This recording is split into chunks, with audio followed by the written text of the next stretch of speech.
Hi అండి, నేను మీ సత్యవను. గణపతి పండుగ శుభాకాంక్షలు. అందరికీ శుభం, లాభం, క్షేమం జరగాలని కోరుకుంటున్నా.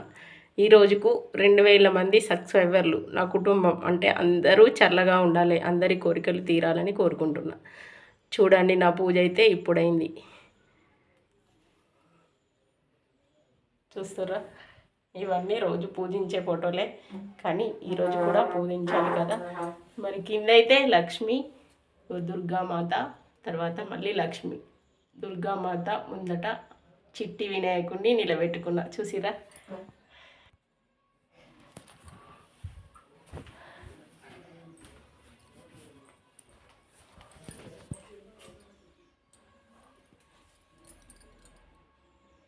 చూడండి ఇక్కడ కూడా కూరాడు, తర్వాత శుక్రవారపమ్మ.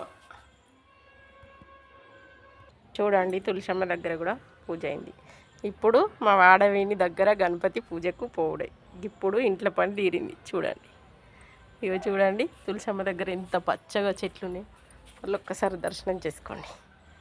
ఇవి ఇంత పచ్చగా ఉన్నాయి, చూసిరా, బాగుందా? అది మారేడు చెట్టు. చూడండి, నా పూజ అయితే పూర్తయింది. మీకు నచ్చిందా? నచ్చితే లైక్ చేయండి, షేర్ చేయండి, కామెంట్ చేయండి. మరి ఇవన్నీ పూజలు మనం ఎందుకు చేస్తాం? మీకు తెలిసే, మాకు తెలిసే. మీరు మనసు విప్పి చెప్పకున్నా, మీరు నాకు చెప్పకున్నా, నేను మీకు చెప్పకున్నా, ఈ పూజలన్నీ చేసేది మనకు ఆరోగ్యం, డబ్బు బాగుండాలనే కదండి అందరం. మరి వీటి కోసమే మనం ఎన్నో పూజలు, ఎన్నో యాత్రలు, ఎన్నో పుణ్యమైన పనులు చేస్తున్నాం. అందుకే ఈరోజైతే నేను మంచి విషయం చెప్పదలుచుకున్నది ఏంటంటే, ఈరోజు మనం ఎన్ని పూజలు చేసినా చేయకున్నా మంచి మనసు అయితే ఖచ్చితంగా అందరూ ఉంచుకోండి. ఎందుకంటే మనం దేవుని దగ్గర దీపం పెడుతూ ఇంకొకరి ఇంట్లో దీపం ఆరే పనులు మాత్రం చేయొద్దు. ఇది ఈరోజు మంచి విషయం, ఎవరిని ఉద్దేశించి కాదు. ఇది మనం చేసినాడు మన కోరికలు, మన ఆరోగ్యం అన్నీ తీర్చుతాడండి దేవుడు. మరి ఏంటి సత్యవా, నువ్వు మాకు చెప్పాలా అని మాత్రం అనుకోవద్దు. మీకు నాకు కావలసిందల్లా ఆరోగ్యము, డబ్బు. ఇంకొకరికి ఇచ్చేలా ఉండాలి, కానీ ఇంకొకరి దగ్గర చేయి జాపేలా ఉండద్దనే కదండి. మరి దేవుడి పూజ చేయాలన్నా డబ్బే కావాలి, చేయకపోయినా మనం కడుపుకు తినాలన్నా డబ్బే కావాలి. కాబట్టి అందరి ఇంట్లో ధాన్యం నిండుగా ఉండాలి, ఆరోగ్య భాగ్యాలు ఉండాలని మీ సత్యవగా మనసు పూర్తిగా నేనైతే కోరుకుంటున్నా.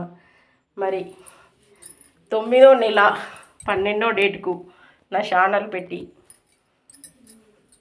సంవత్సరం అవుతుంది. మరి సంవత్సరం లోపల 2000 మంది నా కుటుంబ సభ్యులైరు. మీరంతా చల్లగా ఆరోగ్యంగా ఉండాలని, చెడు బుద్ధులున్నోళ్ళై తొలగిపోవాలని, తెలిసి తెలక చేసిన తప్పులు ఆ వినాయకుడిని మన్నించమని, మీరు నా కుటుంబం కాబట్టి నేను అందరి మంచి కోరే నాకు మనసు ఉంది. కోపం వస్తే దూరం ఉండండి, కానీ కోపం ఉన్నోళ్ళంతా చెడిపోవాలని మాత్రం లోపల కోరద్దండి. అదే మనకు చెడు జరగనిస్తుంది, జరిగేలా చేస్తుంది. అందుకే నచ్చని మాకపోతే మాట్లాడకండి, అంతేగాని చెడు విషయాలైతే కోరద్దు. ఇది ఈరోజు చెప్పే మంచి విషయం. మీకు నచ్చితే పాటించండి, నచ్చకపోతే నువ్వు మాకు చెప్పాలా, మాకు తెలియదా అనిపిస్తే వదిలేయండి. నేనైతే అందరి మంచి కోరుతున్నా. అందరూ ఆరోగ్యంగా, సుఖంగా, క్షేమంగా ఉండాలని మరోసారి దీవిస్తున్నా. మరి వినాయక చవితి శుభాకాంక్షలండి. నా పూజ పూర్తయింది. బాయ్ అండి.